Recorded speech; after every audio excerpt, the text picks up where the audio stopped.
welcome back. This is Descendants of the Moon by Vathsalya.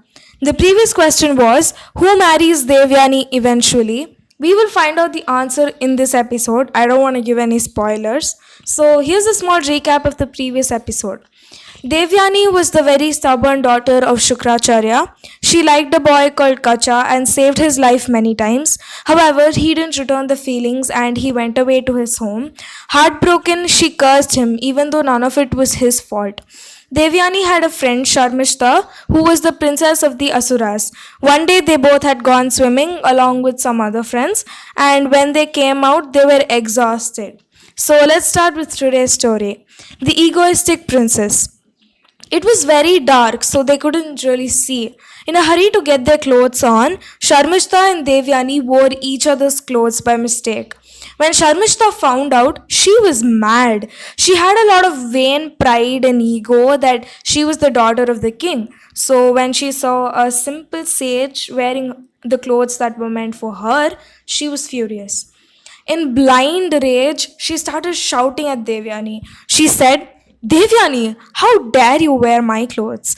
The clothes of the princess herself. After all, you're the daughter of a poor man who works for my father.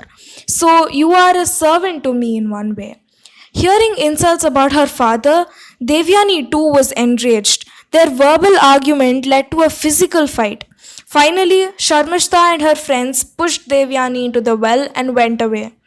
She kept shouting out for help, but nobody came. When the dawn broke, she saw a young, handsome prince looking at her from the top of the well.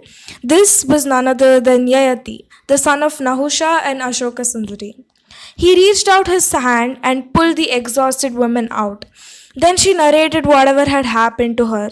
Before leaving, she said that the king had to marry her because as he held out his hand for her to take, they had completed a ceremony of marriage. Yayati was scared that Devyani's father might oppose this, but he had to agree as Devyani, repeatedly kept forcing.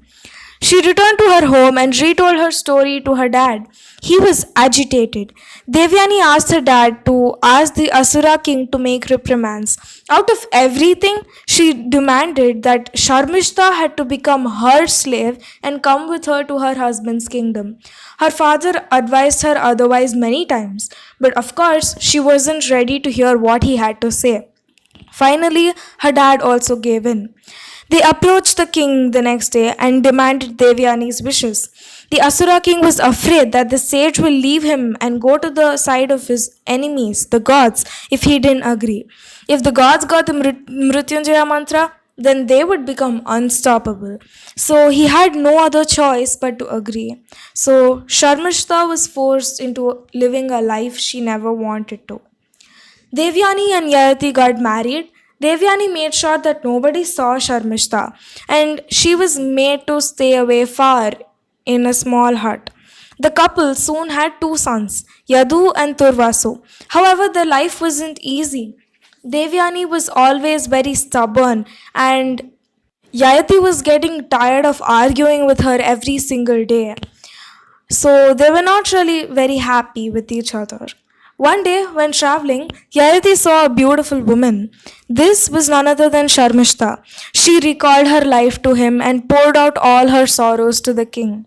He kept visiting her and soon they fell in love with each other.